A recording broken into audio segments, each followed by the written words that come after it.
তো hey guys, আসসালামু আলাইকুম। It's my new blog. তো আপনারা সবাই কেমন আছেন? আমিও ভালো আছি।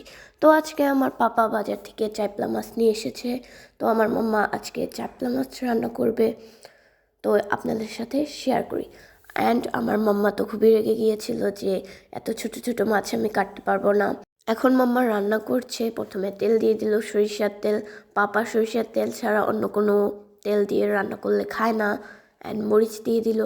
এখন মাম্মা এগুলোকে গোল্ডেন ব্রাউন হওয়া পর্যন্ত ভেজে নেবে। তো গোল্ডেন ব্রাউন হয়ে গেছে, এখন আদা বাটা দিয়ে দিল।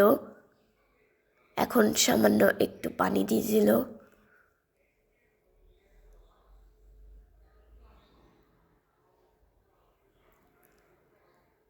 এখন একটু লবণ দিয়ে দিল।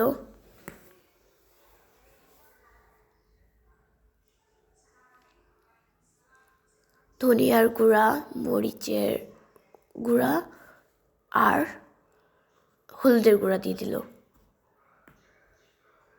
এখন সামান্য একটু পানি দিয়ে দিল। এখন টমেটো দিয়ে দিল।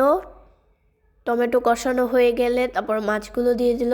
তো গাইস, আপনারা দেখতে পাচ্ছেন মাছগুলো কত সুন্দর।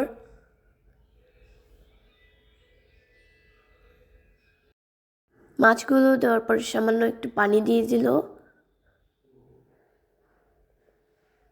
পানি দেওয়ার পরে একটু নাড়াচাড়া করে নিল। মাছগুলো ভালো করে কষানো হয়ে গেলে উপর দিয়ে ধনিয়া পাতা দিয়ে দিল। অ্যান্ড গাইস, এই যে ফাইনাল লুক, আপনারা দেখে বলেন কমেন্টে কিরকম হয়েছে।